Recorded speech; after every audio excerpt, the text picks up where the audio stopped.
Good morning, children. Here I am with the fourth video session of the chapter The Making of the National Movement 1870 to 1947.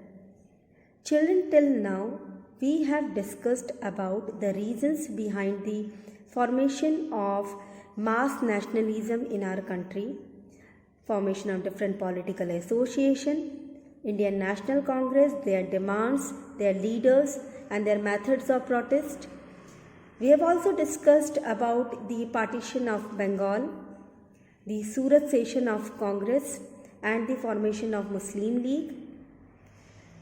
We also discussed that how Gandhiji returned to India and he joined in the freedom struggle, his efforts in Champaran, Ahmedabad and Kheda, his start of the Rowlatt Satyagraha to protest against the Rowlatt Act which was passed.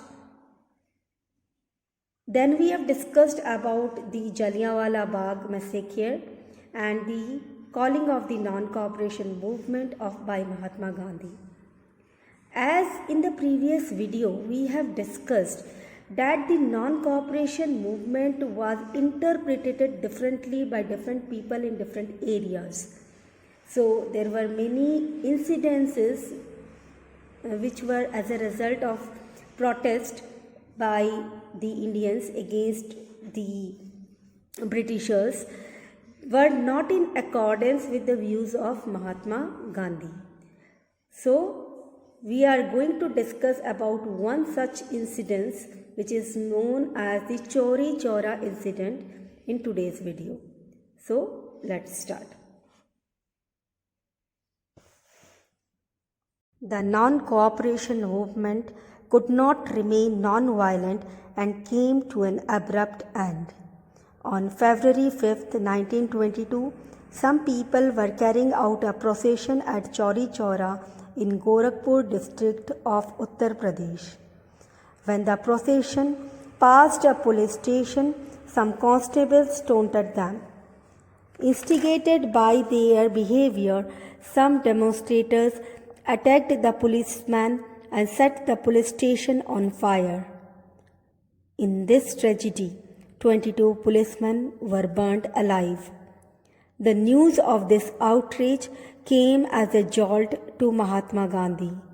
He feared that the movement could easily take a violent turn and was also convinced that the masses had not understood the meaning of non-violence. So, Mahatma Gandhi immediately decided to withdraw the movement. He urged the Congress workers to devote their time to constructive programs such as popularization of Charkha, promotion of Hindu-Muslim unity, removal of untouchability, etc. The suspension of the non-cooperation movement by Mahatma Gandhi in 1922 was bitterly resented by some Congress leaders. Under the leadership of Chittaranjan Das and Motilal Nehru, they organized themselves into a new party called the Swaraj Party. These leaders wanted to end the boycott of the Legislative Council and capture seats in the legislatures by contesting elections in order to influence government policies. In the elections of 1923, the Swarajists won a dominant position in the Central Legislative Assembly. It had a powerful influence in the provincial legislative councils. Other leaders such as Dr. Rajendra Prasad and Sardar Vallabhbhai Patel continued with the constructive programs such as popularizing handmade khadi garments, promoting Hindu-Muslim unity and advocating the removal of untouchability.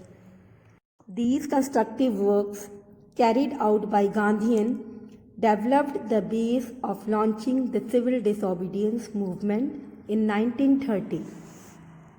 Rashtriya Swayamsevak Sangh and the Communist Party of India came into existence during the mid-1920s.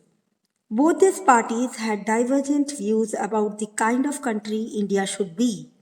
Hindu Mahasabha a Hindu organization, was founded in 1914. During 1922 to 28, the youth became restless.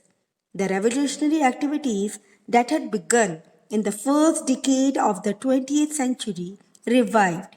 Hindustan Republican Association was founded in 1924 by Sachindra Nath Sanyal and Jogesh Chatterjee. The aim was to mobilize sufficient arms and ammunition, men and money to drive away the British from India. A few members of these organizations were involved in the Kakori conspiracy case in which they looted the state treasury from the train. Ram Prasad Bismil and Ashfaqullah Khan were arrested and hanged. Later, the revolutionaries adopted socialism as their goal and changed the name of the party to Hindustan Socialist Republican Association. In 1927, the British government appointed a commission headed by Sir John Simon to review the progress made by the Indians after passing the Government of India Act of 1919. It also recommended measures for further constitutional reforms in the country. It was an all white commission. Its all British composition was condemned by all. The Congress decided to boycott the commission. Public hartals, demonstrations, black flags, and loud slogans of Simon Go Back welcomed the commission wherever it went. The government attempted to suppress the people with an iron hand. At Lahore, the police mercilessly lathi charged a peaceful boycott procession in which Lala Lajpat Rai received lathi blows and succumbed to the injuries.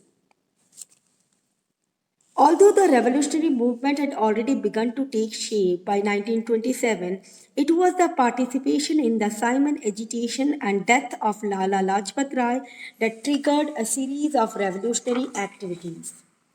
On April 8, 1929, in order to express resentment of Indians against the repressive laws of the British government, Bhagat Singh and Batukeshwar Dutt threw two bombs in the Central Assembly without the intention of hurting anyone. They stood there and raised the slogan Inqilab Zindabad. As a result, they got arrested.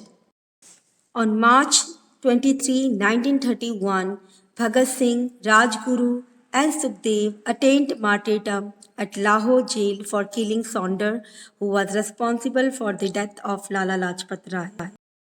So children, this is all for today. We will discuss more about this chapter in the next video. Till then, goodbye.